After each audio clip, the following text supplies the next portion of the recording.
Olá pessoal, tudo bem com vocês? Sejam bem-vindos a mais uma aula do professor Maurício, certo? Se inscreva lá no meu canal no YouTube ou então na minha página profissional no Instagram, ali, Maurício Geografia, tá bom, gente?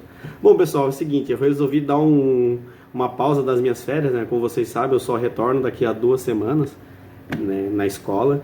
Porém, os assuntos da geografia, elas não tiram férias, né? Então acho que é importante eu ter gravado esse vídeo e extremamente necessário, tendo em vista que tem aumentado muito as tensões entre a Rússia, a Ucrânia e sobretudo com o Ocidente, que está liderado pelos Estados Unidos, né? Que é o principal país que lidera a OTAN, né? Que, para quem não sabe, é a Organização do Tratado do Atlântico Norte.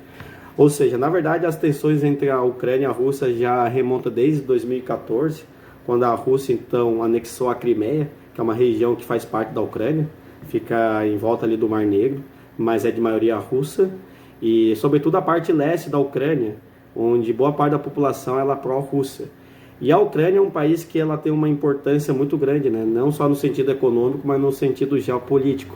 Então, por isso que também as potências ocidentais, sobretudo os Estados Unidos, também têm interesse nesse conflito, né? A Ucrânia já fez parte então da antiga União Soviética, era uma das 15 repúblicas, né, que fazia parte da União Soviética. E depois que a União Soviética entrou em colapso em 1991, a Ucrânia, como era o segundo país mais importante, né, só perdia importância econômica e geopolítica para a Rússia, é um país que ficou naquela dúvida se ia fazer parte da União Europeia ou não, enfim. E aí, a partir de 2014, houve então esse aumento da tensão, né, com a anexação então da Crimeia. Sobretudo também houve então conflitos, né, sobre isso. Ao todo, desde 2014, né, já são quase 8 anos de conflito. Na verdade, são 8 anos, né, já vai completar, né, estamos em 2022. Pelo menos 14 mil civis ucranianos morreram. E essa tensão aumentou porque muita gente tem falado que a Rússia está pronta para um combate. Inclusive, a Rússia já, não digo que enviou, mas digo que já preparou pelo menos 100 mil soldados russos caso haja um possível conflito. Então, esse conflito, embora seja um conflito local, ela tem ganhado bastante proporção, sobretudo por causa da intervenção dos Estados Unidos da potência ocidental. Então, muita gente teme que a consequência desse provável conflito entre a Ucrânia e a Rússia pode desencadear uma guerra mundial, né? A gente não sabe ainda, né? Muita gente está esfriando os ânimos, a própria Rússia não quer se comprometer, sabe que pode ser catastrófico. Inclusive, alguns países ocidentais já tomaram uma posição, até porque muitos países, vou dar alguns exemplos, como a Alemanha, depende muito, por exemplo, do gás natural da Rússia. Então, ter um conflito com a Rússia não seria muito interessante, né? Então, assim, isso aqui é um breve resumo que eu estou falando, mas depois eu vou falar com mais calma, explicar um pouquinho, a partir de algumas imagens, a origem um pouco desse conflito, tá bom, gente? Então, espero que vocês curtam. Vamos lá, né? Eu estou interrompendo minhas férias para isso, apesar da mudança aqui no visual. Então, vamos lá, gente. Vamos lá, qualquer coisa vocês compartilhem, comenta, não deixe de curtir meu canal e não deixe de me seguir lá no Instagram, tá bom, gente? Olá, pessoal. Então, sou eu de novo aqui. Então, aqui é a vinheta da nossa aula, então, né, sobre a tensão entre a Rússia e a Ucrânia, certo? Bom, vamos falar bem resumidamente sobre a Ucrânia, né? A Ucrânia é uma das ex-repúblicas soviéticas, é uma das 15 repúblicas, né, que fazia parte, então, da antiga União Soviética. Do ponto de vista econômico e geopolítico, talvez em importância, era o segundo país em importância, né, no cenário econômico, né, da União Soviética. É um país onde a capital é Kiev, certo? A população tem como língua ucraniano, embora a parte centro-oriental ela tem uma cultura voltada para a Rússia, então talvez por isso que a Rússia também anexou a Crimeia, porque é um processo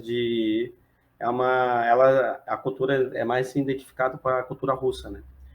E a Ucrânia é um país assim bem importante, né? Um país onde as terras são bem férteis, principalmente para a produção de trigo, e também tem campos de petróleo, então é um país importante, não só economicamente, mas também geopoliticamente. Talvez por isso está tendo essa tensão, né, entre a Rússia e também as potências da Europa Ocidental e também os Estados Unidos, tá bom, gente? Bom, aqui tem um breve resumo do conflito na região, né? Então, assim, ó, na verdade, a Crimeia é uma região que fica no Mar Negro, certo? Fica bem ali no extremo sul da Ucrânia. É uma região onde tem a maioria da população de origem russa, tanto na língua como também na cultura. Em 1954, o então presidente da União Soviética na época, Nikita Khrushchev, que também era de origem ucraniana, deu de presente essa região para a Ucrânia, certo? Mesmo fazendo parte, então, da antiga União Soviética. Aí o que aconteceu? A partir de 1991, certo? Vai ocorrer, então, o colapso da União Soviética, certo? E aí o que aconteceu? Muita gente achou que após o colapso, a desintegração da União Soviética, muita gente, principalmente os russos, acharam que a região da Crimeia e a própria região centro-oriental da Ucrânia, que tem uma cultura mais similar com a Rússia, ia fazer parte da Rússia, né, nessa desintegração, mas que não ocorreu. E em 2013, o que aconteceu? Houve bastante plebiscito. A população ela estava clamando para que a Ucrânia ela saísse um pouco da influência russa, né? Que a Ucrânia, apesar de ter se tornado independente, sempre foi um país muito influenciado pela Rússia. Não só a Ucrânia, mas os demais países da antiga União Soviética, né? Então a Rússia exerce uma grande influência nessa região, né? Enfim. Mas e aí, então, em 2013, houve, então, um movimento bem forte para que a Ucrânia começasse a aderir à OTAN e também à União Europeia. Assim como aconteceu com alguns países que pertenciam ao chamado Bloco Socialista, né? Que entraram, né, depois na União Europeia, que não foi o caso da Ucrânia, né? E aí o que aconteceu? Houve, então, uma destituição do presidente ucraniano, que ele era pró-Rússia, que, na verdade, ele barrou, né? Ele embargou essa tentativa da Ucrânia de integrar a União Europeia, e aí houve bastante protesto, né? Então, houve o impeachment, né, dele, né? Ele foi tirado. E aí o que aconteceu? E também houve um movimento para que a Crimeia começasse a pertencer à Rússia. Na verdade, o Putin, em 2014, início de 2014, houve então uma invasão, né, de tropas russas na Crimeia, e também houve um plebiscito, se não me engano, em março de 2014, para que a Crimeia fizesse parte então da antiga da Rússia, né? Bom, aí o que acontece? Aqui a Ucrânia ele tem sido um país bastante disputado, né? Como eu tinha falado anteriormente ali no início do vídeo, desde o fim da União Soviética. É um país importante, é um país economicamente, é um país rico, né? Principalmente na produção agrícola, né? Exporta bastante grãos. Hoje em dia, por exemplo, a Ucrânia, o maior aliado econômico da Ucrânia não é mais a Rússia, é a China, certo? Embora a gente não vai falar muito hoje da China, não. A gente vai falar mais das potências ocidentais. E aí o que acontece? A Rússia ela não quer perder suas áreas de influência nessas antigas repúblicas soviéticas. E ela está sentindo que ela está começando a perder, né? Então a perda da Ucrânia, dessa área de influência russa, vai ter consequências terríveis, né? Para a Rússia, né? Então aí houve bastante protestos, né? E a Ucrânia é um país que também tem sido bastante dividido, né? Uma parte da população, principalmente onde está a capital Kiev, ela é pró-Ocidente, certo?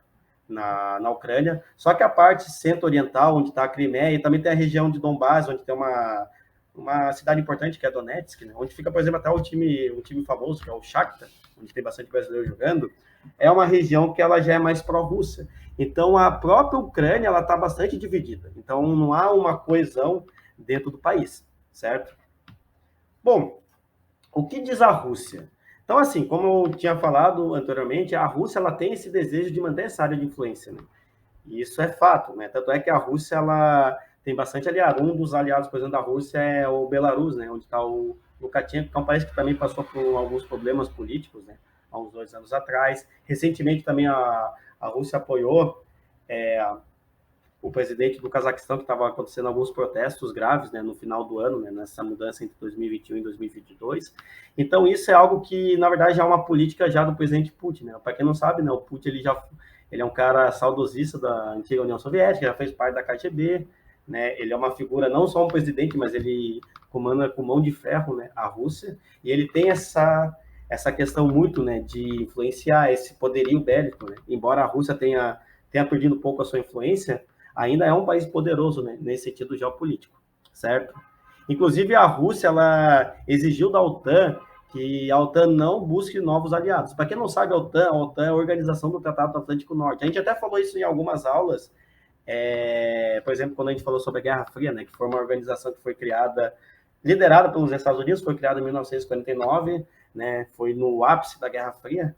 E aí a OTAN ela buscou alguns aliados, principalmente na Europa Ocidental, e enfim, aí há um acordo para que a OTAN não anexe novos países, principalmente os países que pertenciam ao chamado Bloco Socialista, né? Enfim, a Rússia ela enviou algumas tropas na região desde 2014, né, quando houve a anexação da Crimeia. Há boatos que algumas fontes que a Rússia já mandou pelo menos 140 mil soldados, né, na região. Porém, muitos especialistas ponderam que a Rússia não quer ter uma guerra também contra a Ucrânia. Embora haja esse desejo, né, de anexar toda aquela região, não só a Crimeia, mas toda aquela parte centro-oriental da Ucrânia na Rússia, não é vantajoso para a Rússia também ter a Ucrânia agora, na invasão, até porque poderia também sofrer sanções econômicas. Na verdade, a Rússia já tem sofrido algumas sanções econômicas, em parte, principalmente dos Estados Unidos, né? Aqui tem uma imagem, então, do Putin, né, liderando, então, ali as tropas, né? Bom, a gente viu, então, o lado da Rússia, né, sobre essa questão do conflito na Ucrânia. É importante também entender o lado das potências ocidentais e os Estados Unidos, né, que tem liderado esse movimento contra a possível invasão russa, né? Então, assim, dentro da OTAN, os Estados Unidos já alertaram, né, que há uma possível invasão russa pode trazer algumas retaliações graves, inclusive com o envio de tropas, né, para enfrentar as tropas russas. Embora os Estados Unidos sejam um país mais engajado, né, em ajudar a Ucrânia, né, caso haja uma possível invasão ao país, há muitas discordâncias entre as potências europeias, né? Aqui tem até alguns exemplos, que é o caso da Alemanha. A Alemanha é um país que não tem esse desejo, né, de participar, né, dessa disputa, até porque a Alemanha é um país, por exemplo, que depende muito do gás natural russo, né? Até porque a Rússia é um país que tem como principal fonte o gás natural, e ela fornece esse gás natural para a União Europeia. Então, não seria vantajoso para a Alemanha, inclusive outros países europeus. O próprio Reino Unido, que na verdade já não faz mais parte da União Europeia, né, também não tem esse desejo. Inclusive, houve uma aproximação do Reino Unido com a Rússia, certo? Então, assim, tanto a Europa Ocidental quanto a Rússia sabe que, do ponto de vista econômico, ainda não é vantajoso ter esse conflito. Então, assim, apesar desse alarmismo, né, que tem acontecido, né, de uma provável guerra, né, que pode até virar uma guerra mundial, caso haja a participação dos Estados Unidos, muita gente tem esfriado os ânimos, que não é isso que vai acontecer na prática. Então, a gente vai ter que esperar um pouco, né, o que vai acontecer. Houve algumas reuniões, né, sem sucesso.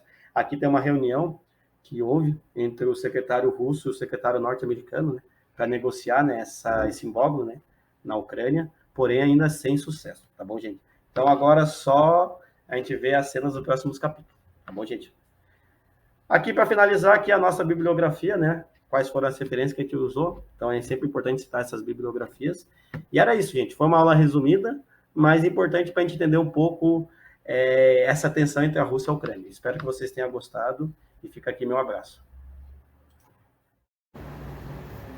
Olá, pessoal. Tudo bem com vocês? Então, esse aqui foi um breve resumo, né, sobre os conflitos entre a Ucrânia e a Rússia. Como a gente viu anteriormente, eu acho que esse conflito ainda não vai acontecer ainda, apesar de algumas tensões. Vai ter mais algumas negociações, mas era isso, né? Não vou abordar muito, o que eu tinha para falar eu já falei, né? Para não ser redundante. Espero que vocês tenham gostado. Valeu a pena ter feito esse sacrifício de ter interrompido alguns dias das minhas férias, mas era um assunto importante que eu já estava pensando em fazer, né? E era isso, tá bom, gente? Então, se cuidem, fiquem bem e um abraço, tá bom? Boa semana a todos. Tchau, tchau.